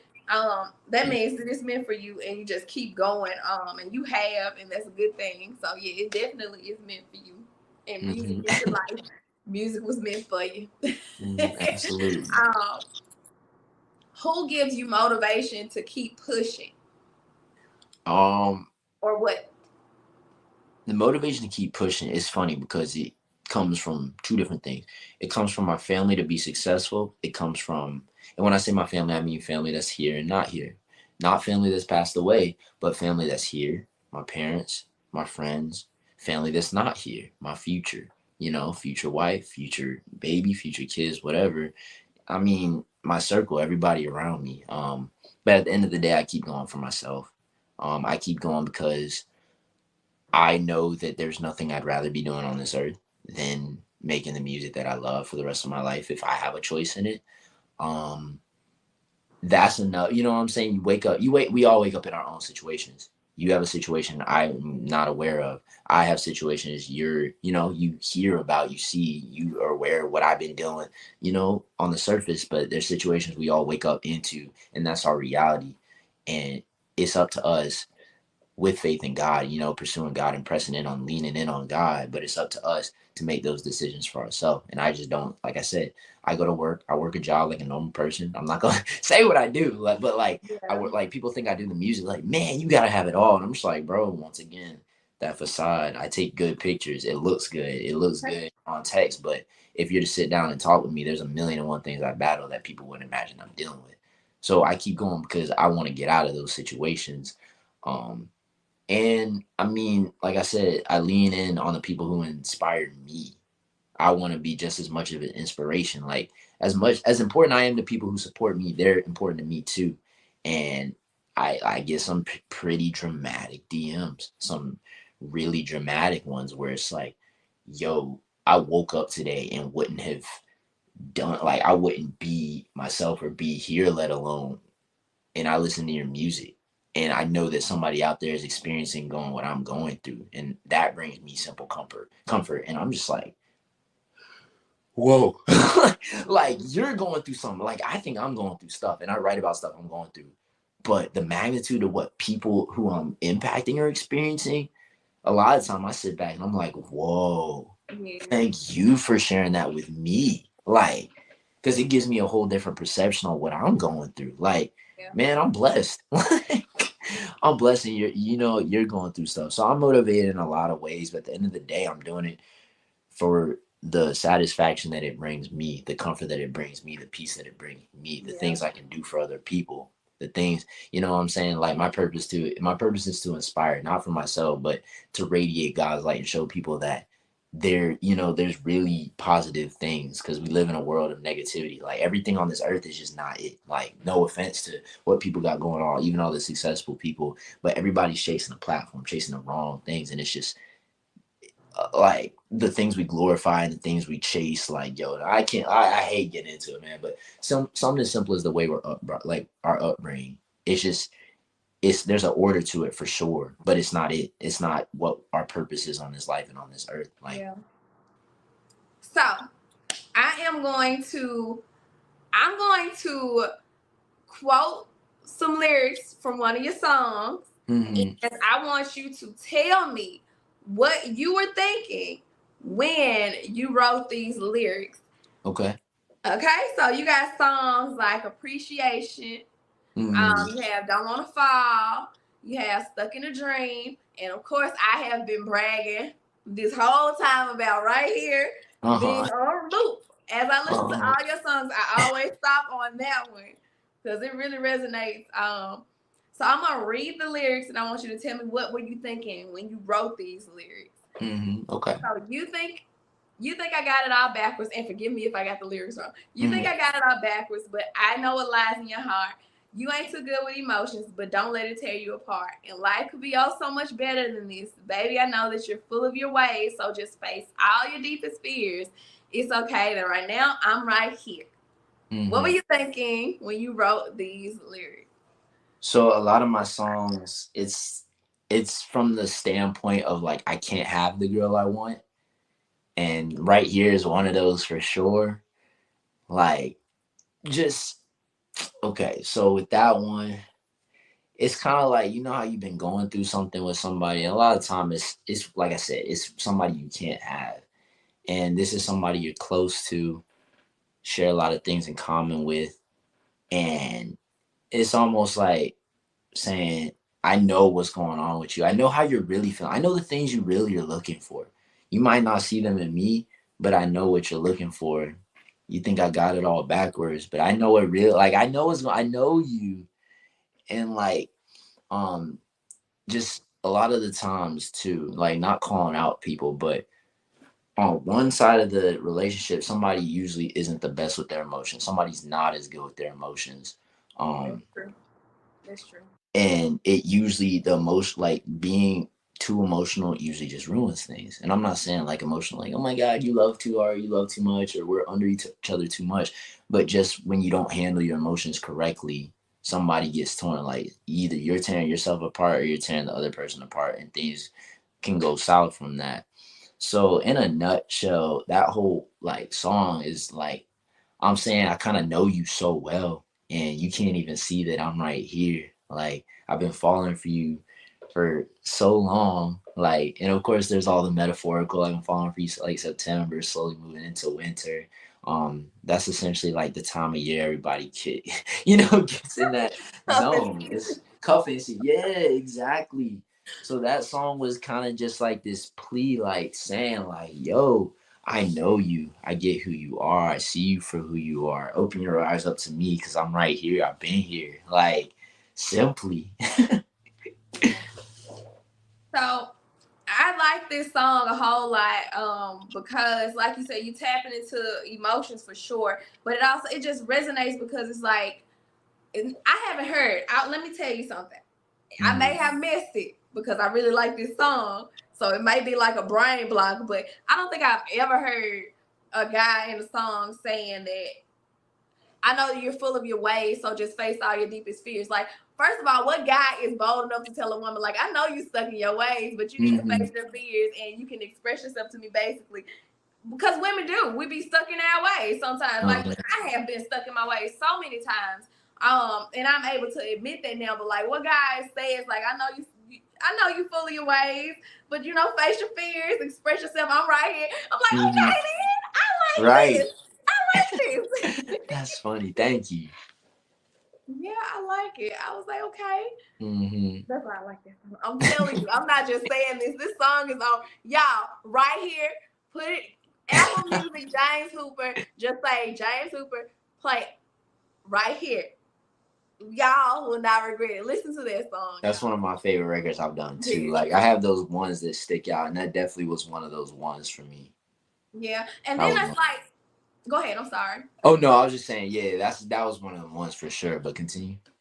Yeah, no, I like the fact that it like speeds up and slows down. I like I don't know the musical terms for it. It's like it's slow and then it'll speed. I'm like, oh yes, this is it. I'm playing it loud. People pulling up next to me in my car. I'm just singing, trying to sing. Okay. Okay. How do you know when a song is done? What do you listen for? Well, I'm big on procrastinating. I believe that you get your best work done in crunch time. So I start songs, and behind me I got my laptop, but I got a whole vault of just like barely finished, if not done songs that until I know where they're going, it's not getting finished. So essentially, I just plan my releases, know when and where a song is going to go and what I'm going to do with it. And that's when I sit down within that month or two beforehand, as far as scheduling releases and make sure I can get promotion together. I really sit down and I listen to a song for like, mix it, bounce it out, rewrite it, come back, bounce it out again, driving around everywhere. I play a song on like a loop and I just listen for every flaw, everything I can do better, whatever I want to change, edit, fix, adjust. And I just sit with a song. That's why I don't rush music either. Like I haven't worked on music in like probably 2 months, like an actual song, like started something. Like I'm engineering for other people doing whatever. But I just have a lot of records that I know are going to go somewhere. And it's a matter of just knowing what I'm going to do with that record in that time. Because as I progress and as I'm always working on music, things change, I get better. And so my biggest fear is, because it used to happen all the time when I first started, was looking back and you drop something, you're like, man, I didn't hear that before. I could have done this. It didn't sound like that before. Yeah. So it's just being as good as I am. And a lot of people don't think it sounds weird, but I just believe in waiting till it's ready. Like you're at the time where it's gonna go somewhere, because I'm gonna constantly be getting better and I'm gonna constantly be going through experiences in life and I'm gonna constantly be learning. I'm always gonna learn and grow. And so things change and feelings change, and I might be able to say something a little better than I said it. Now, records like right here, in that moment, I felt like it was fully done. And yeah, now 3.5 years later, almost, I can look back and be like, man, it's crazy that, like, you know, I wrote that so long ago and what I was going through. But one thing I don't feel is regret, because I know it was my best back then. And I still hear it. I'm like, it still was that good. And the only thing that really changes is not lyrically what I would say, but as I grow, situations change. And then my mixing, the quality of the, like sonically, how it sounds. But otherwise, I'm usually pretty spot on about what I want to say. And I work on songs like a puzzle. I don't work front to back. I don't sit down and do a hook and then do a verse. I'll rearrange stuff for like a week or two. And if something's not sitting, then I'll just scrap it and try again. But it's like a puzzle. I might start at the end of the song. I might come back to the first hook. I might go here, and eventually I'm piecing it together. And then once I have the full outline is when I go in and revise and clean it up and do what I need to do for it to be a ready to go record. But yeah, it's not really, I don't like to deem the process. I really only work on music when I'm inspired. If I'm not feeling much or not doing anything but working, then I'm not making a new song. Like, and that's like, because the reason I say that's kind of controversial, because a lot of people will say, to be good at something, you have to do it every day. You need to be doing this every day. But I strongly believe if you're working on music every day and making a new song, you're either talking about the same subjects. If it's just you, keep that in mind. It's just me a lot of the time. I write all my own songs. I don't shop for other writers. I don't have people come in with me. Like, I just am sitting down with myself and expressing what I feel, saying what I want to say. Is so personal to me. So if I'm not feeling anything new for a month, then I'm not going to hop in and try to sit in front and beat myself up about finding new lyrics or finding something to say. I'm going to go out, step back. If I get exhausted, if I'm not coming up with an idea for 30 minutes to 45 minutes or an hour, I step away from the computer. I'm good for today. Like, I don't, because it's got to be organic. But a lot of people will say you need to practice your pen, you need to write, you need to be doing this, you always need to be doing it. But I don't find that to be true. I find that to be the quickest way to burn out. Like, if you got it in you, bet. If you have other people writing records for you, okay. Like, there's ways to get good records. But all these people on top, Chris Brown, he's cutting records, but he has people from all across the world shopping music to him. You know what I'm saying? And then he gets in his team of producers, whatever they get in, and they say, yo, hear this one, hear this demo, hear this demo, hear this demo. And not discounting his talent, never that. But yeah, people, until I'm at the point where people are shopping records to me and saying, yo, this is a James Hooper record, and writing like I do, then I'm never gonna force music. Like, Yeah.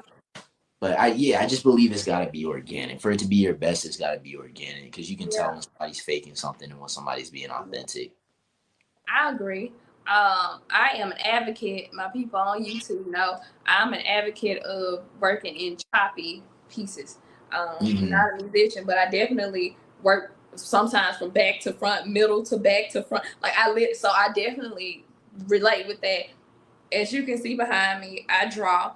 I didn't draw this big one, but I Hmm. drew these to the side. My sister did this. This is woodwork. She is beyond me with artistry. She does everything. I just draw. Hmm. And I have this picture beside me that I haven't finished. I started this picture. This is me. Hmm. And I haven't finished this. I started this like a year and a half ago, and it just sits here because I don't know. I do know that I want to finish it, but how I want to finish it to correct certain things is just like it hasn't come to me. And then it'll come Hmm. as a thought, like randomly. So whenever Hmm. the thought comes on, like, oh, I can do this, and then I'll finish it, it'll come. I Hmm. don't make myself sit down and draw. All of these Right. happen in time. Hmm. Absolutely. Started, stop, started, stop. So I definitely Hmm. can relate to that. You're so Hmm. relatable.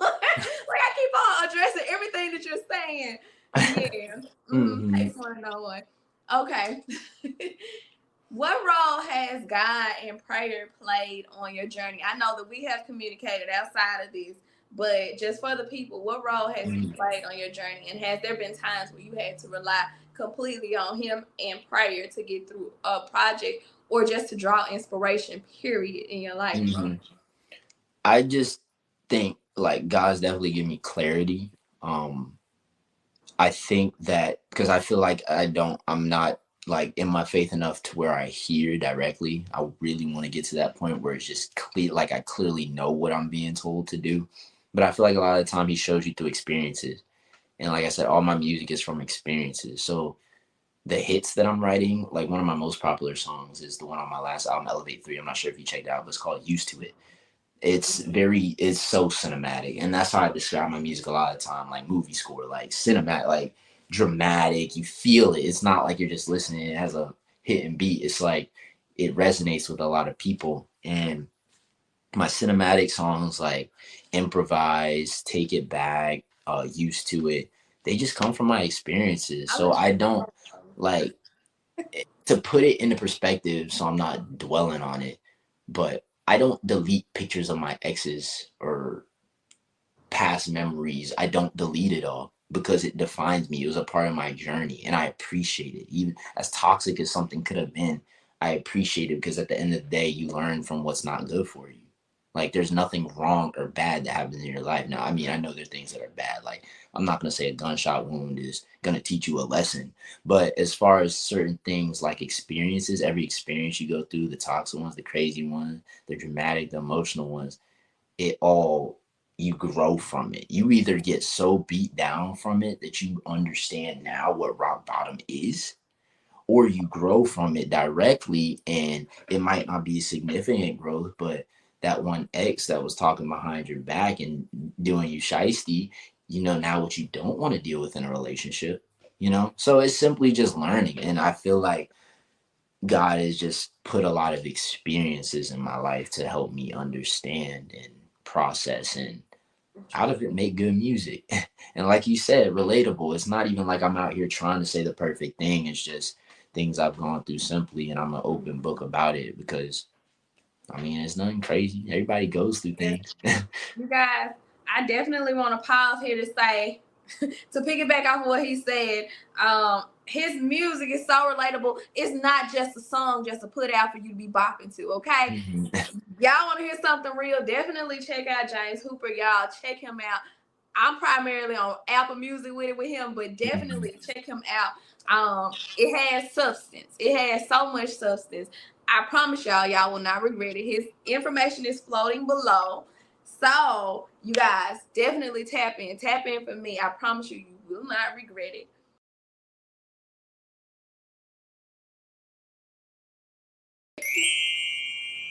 Ladies, if you need something new to add to your playlist, fear not.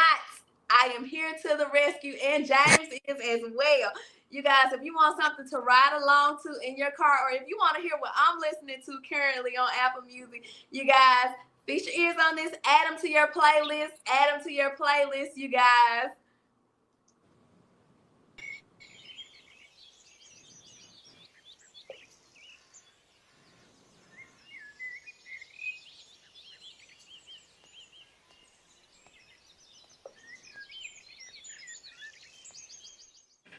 Deepest fears, it's so clear that right now I'm right here. I'm right here for you. I'll keep your sky looking blue and the grass so much greener. I'm falling for you like September, slowly moving into winter.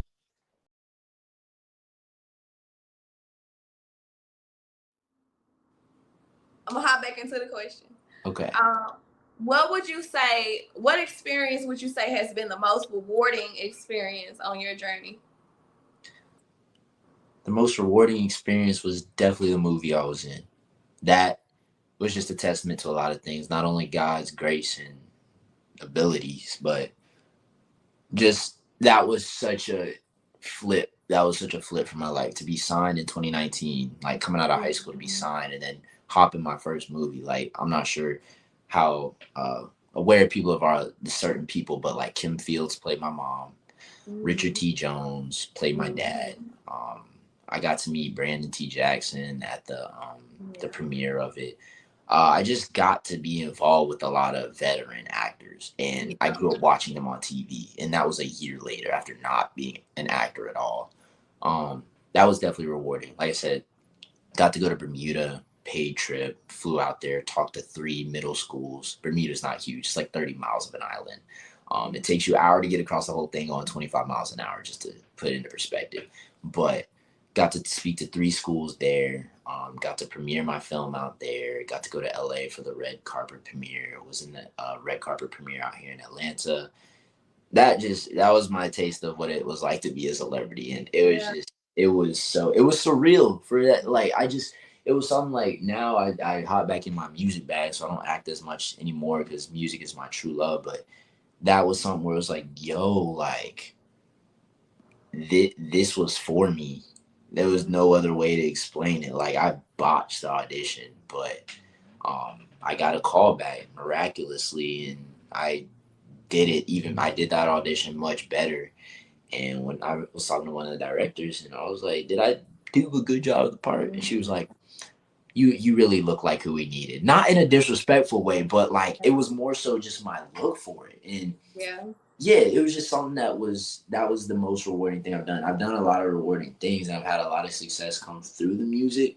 But that's the one thing where it's like, if you're looking apples to apples, where it's like on the meter, where like, okay, out of everything you done, what was really that thing? It's like, that was that. Not only was the compensation surreal, like, if y'all don't know what actors are getting paid, it's just a surreal amount of money, and the way you're taken care of is just wow. From having my own trailer to just being pampered. I remember the craziest thing that happened, because I'm not bougie. I'm really not bougie. I don't need that much. I'm mad respectful to everybody. I treat everybody with the same respect. I'm big on respect. That's a big thing for me. And one of the PAs on the set, he was my good homie. Man, I wish I remember his name. I can't remember his name. I think it was Andrew.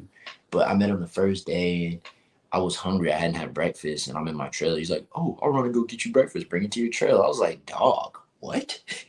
What? Full plate of stuff I barely ate like 2 things, but I'm bougie.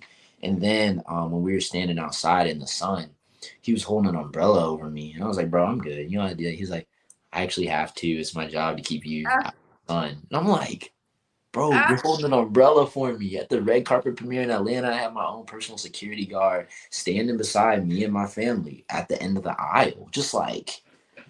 So that was definitely an experience that I just really feel like was, wow, rewarding, because I had never been taken care, never experienced anything as lavish like that in my life. Like, I don't come from low class. I don't come from like high class. I'm kind of, average middle class person, like making it by whatever. But that was crazy. Yeah, that's surreal. That is surreal. Hmm. It is like, I'm just thinking about you saying the umbrella thing. Like, I came from nothing. So I Hmm. will say that, but um, yeah, like to have somebody hold the umbrella, they're like, it's my job. I'll be like, look, if your arm's tired, I'll hide it. Like, I'll hold it a little bit and help you out. Word. Like, that humble. Like, it's like, you don't have to, come on now. I know you're Right. tired. Look, I'm not going to tell nobody. I'm telling you. But that was incredible. um, yeah, that's super rewarding. I'm pretty sure you felt good about it. It's like, oh, dang, this really feel. I know I Right. was, It was I was like, extra. oh, dang. Um, so I know you kind of spoke on you being back in your music bag. Hmm. What upcoming projects do you have, and when should we expect the new? Ooh. Ooh. There's a lot. I work with a huge network of people. One of my favorite producers to work with, shout out Tweak on the beat, Sam Novak. Mhm. He reached out to me in 2020 when I first got Logic and started when my sound really took off because I hadn't been using auto tune anytime before 2020. There's a lot of records you can go find on my YouTube and stuff where it's just raw vocals, literally raw vocals, with a little reverb and delay on it, whatever, a little EQ. But I work with him closely. We got a crazy record on the way. It's a big record. I have records that I'm like, this is a hit, and then I have the ones that are like anthem. This is big. Yeah. I dropped actually Nice Things, my record. That's Tweak, improvised, produced by Tweak. He's done a lot of my big records, and we've been locked in ever since. But to say the least, I have a number of producers I work with. I have a number of irons in the fire. I got collabs that I did 2 years ago that still haven't come out, and I'm just waiting on the people to be ready to make the move. Um, as for myself, I was gonna drop a single a year. A lot of people caught on to that. A lot of people kind of just whatever, just hearing new music. But I was dropping a song a month up until Stuck in a Dream. I had dropped 2 songs in April. Collab with my homie Halo. Shout out him. Out here from California, we met over social media. So a lot of my people that I work with on music all around the world. Shout out Odds, South Africa. Me and him got a record coming. He did Anxiety on my last tape, Elevate 3. Mhm. I'm speaking on a number of things that I already have dropped just to say that these are the same people, just to show them love and say that these are the same people that I'm dropping music with this year. As far as what I'm dropping next, shout out my homie Eris. We got our record Addicted. That's what it's going to be called. Um, that's a spoiler alert, but I'm hoping to drop that September. But right now, I've shifted to working with people. Like I said, I run sessions. That's a way I hustle too, making money. I engineer for people. I have clients email me their stems, log in, tap into it, mix that up. I have an artist that I cut here, Remy Lazarus. Shout out Remy, mad talented rapper. There's a lot of people that I think are right there with me with the talent, but it's a handful of things. Shout out my homie Chase. Chase is a new artist. He's one of my artists I consider um my artist for the sake of I record him here, I write for him here, we do everything. He's never really done it before, but his voice is surreal. His song is called 4 Minute. I want to shout that out. Chase 4 Minute. Chase period 4 minute. That's a huge record. Mad R&B vibes all the way. But I just have a number of things coming out for myself. I'm really not sure the order. I try to do it strategically, but all those people that was listening are making moves in their own corner. And that's why I'm never discouraged about where it's all going or what time I'm dropping this or whenever, because I know I have a bunch of people around the world working in their own pockets. A lot of people, as far as people I do writing sessions with, I'm not only just an artist, but I write, hop in writing sessions. Me and my homie, shout out Sean up in New York, we cut a placement. Hopefully it sticks for Chris Brown. Yeah, a lot of things in the works. I'm not sure when exactly my next single is Yeah. coming, but I got records lined up for the rest of the year. We are supposed to drop one in July. It is now July, so coming August, hopefully there's gonna be some new come August, September. Okay. And where can the people find you outside of your Instagram floating below? And I know I have been saying Apple Music, Apple Music, Apple Music. Where can the people find you in the social media streets or these music streaming apps? Where can we find you at? Okay, well, I like to keep it simple. I'm glad you have that Instagram floating and that you've been mentioning that because everything is at James Super I. Find me on Instagram at James Super III. Twitter, Facebook is James Super the Third. I got a little Facebook page. My biggest platform I feel like is Instagram, but YouTube is where I'm at. That's where you see the cinematography, all the videos. Shout out Open Season, Jarrell Lamar, Jay Green, Sean. Those are the people that shoot a lot of my videos. Shout out Broderick Armbrister, and No Band Entertainment. I just love to give people love if I can, just because I don't do this alone. Clearly, I do this alone. But the things that make me who I am, there's a lot of hands on it, God's hand on it for sure. But YouTube is that's kind of the glamorous side of it all. Instagram for sure. I'm not really on anything else, but Instagram and YouTube for sure. You can tap in. I have my website as well. I'm not too active on it, but it's a full-fledged website, polished. It's called jamessuperelevate.com. Elevate is my brand. It's a couple of the titles of my albums too. I got Elevate 2, Elevate 3, Elevate 1 I dropped back in 2019. That was no auto-tune. It wasn't cutting it anymore as I progressed, so I took that album down, but I believe you can still find it out there somewhere. But jamessuperelevate.com is my website, and that's where you can kind of one-stop shop for everything. I sell these hats on the website. I have my music videos. I have all my music links. I have all my social media links. There's even my little bio and EPK. You know, you can really read about everything I shared on here as far as my journey, my inspirations, where I got started, why I got started, the people involved, and where Elevate derives from. Because as much as I really don't talk about this, that's still a huge part of me. It just became more so, it became less of a brand and more so just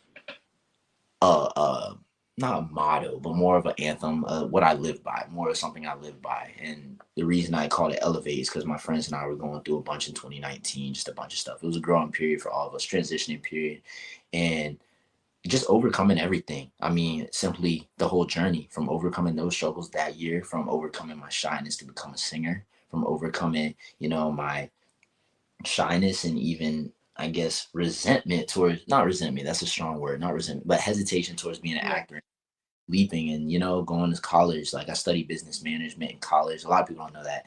Yes, I went to college and I got my degree. A lot of people just, you know, I don't know. I feel like people that are in entertainment and creatives, you don't really associate, like, you know, because people are like, man, what, you got a business degree? What? It's like, yeah, no, I don't mean I want to do business. It's something, you know, that carries with me, and I can always have an option to do things if I so choose. But yeah, that's I stem all from my social media, but all my social media is James Super I really concise. Yeah, you can find everything on my website about me too, jamessuperelevate.com. Yep. And do you have, I know you had some shout outs. Do you have any more shout outs that you want to give? Absolutely. Shout out to my Heavenly Father, first and foremost, to be able to breathe, walk, do all these things, make music with the people I love, make music for people. Shout out my best friend, Josiah. His artist name is Sad Boy. Shout out him. He's the reason I have been doing it this long. We've been riding 10 years. He's the one I met at my performing arts school. He was the only person that kept saying, bro, you nailed that audition. You nailed that audition. And I didn't feel like I did at all. I knew I blew it, but he was always encouraging me right there. And that's where I got my confidence to keep going, was from somebody who was really in my court the whole time. Shout out the people in my circle. Shout out Ashton Combs. He got me involved in the writing process behind the scenes. He got me in the room with some of the eardrummers, producers. He's put me in a lot of different rooms with a lot of different artists, and I've been able to network through that. Yeah, shout out my homie Milo. He's been like an inspiration to me. Milo Miles, shout out. He knows who he is. Shout out Julian. Shout out Chase. Shout out everybody, man. There's a lot of people. Shout out everybody who put me in the film. Angela White for the film. Shout out Silver Lining Entertainment. Yeah, man. Shout out Remy. Shout out Tweet.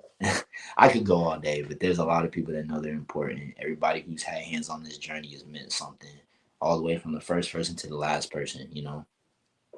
So. And do you have a signature send off? Do you have a certain thing that you say? If you don't, it's fine, but do you have a signature send off for the people? I do not, but thank y'all so much for tapping into this interview. Thank you, Dre, for the opportunity to be able to share who I am with y'all. Yeah, I've been blessed to be able to do what I love for so long, and I just hope that everybody, not anybody, but everybody that tunes into this understands that everything going on, your situation doesn't necessarily define you, but you can really do what you put your mind to. and just stay up. I know things are hard. I really know things are hard. I don't care what people are saying. Some people got it easier than others, but I know the world is crazy right now. I know things are hard, but you're talented, you're gifted, and if you're still here, it's for God's got something to do with you. You know what I'm saying? He's got some work to do with you. So stay up, do your thing. I've been James Hooper. I hope you keep listening to the music. There's more in store, and this is just the beginning. As long as I've been going, 10 years feels like it's the end, but it's just the beginning because I'm finally in my bag now. So, yeah. Yes, and you are going to be going super far. 10 years is literally just the beginning for you. You got a whole journey. I want to give shout outs. First of all, I want to give a shout out to you for having a yes in your pocket. You've given me time that you cannot give back. And I always appreciate people for giving me their time. I want to give a shout out to my mods because I know y'all are going to be regulating in this chat, dropping every movie that he has mentioned, his songs, his website. My mods are amazing. So thank y'all ahead of time for dropping all of that in the chat for the people to connect with him. My mods be finding links, okay? So they're going to be dropping those. Shout out to Tia. I can think of right off the bat. Liz, right off the bat. Shanti, right off the bat. Who else? Proud Mixed Child. My mods are amazing. Jamia, thank you so much. I think I've never shouted y'all all out, but I appreciate you guys for doing what y'all do. And I do stream all of my videos, all of my lives. Thank y'all. Shout out to my mama and my daddy. Yeah, like you said, shout out to God for allowing me to continue to get yeses that I don't expect, but every single time it happens that way. And like you said, when it happens so easy, it's meant for you. I didn't expect that when I started this, and almost every person that I've reached out to has a yes in their pocket. So just shout out to God for allowing me to do this that I wrote down 3 years ago in a paper that he gave me vision for. And without further ado, everybody, I am going to be dropping some heat for the people who have just joined, who will be catching the replay. I want you guys to catch some more of his music on the end part of this so you can go back and catch the replay and what you missed in this interview. Love you guys. Love you long time. I will see y'all back in another one. This has been the 8th installment of DreViews. Thank you guys. Bye.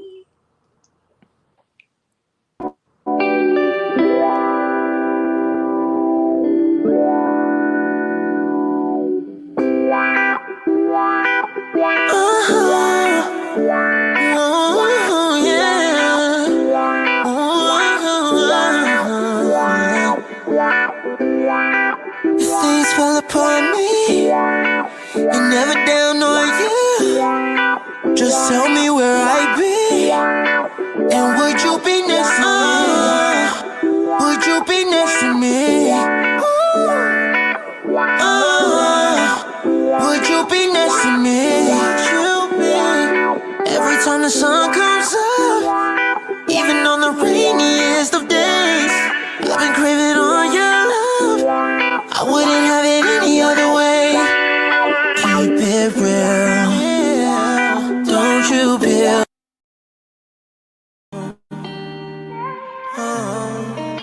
Oh yeah.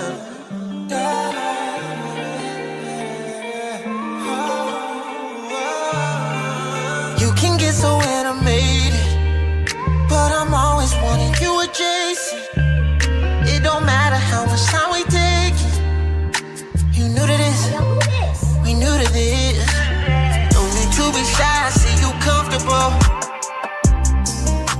Oh yeah. Just the way you are, I think it's wonderful. Wonderful. Friends around me making speculations, but I want you to myself, no presentation. Cause baby, you exceed the expectation. The reasons you deserve appreciation. For that.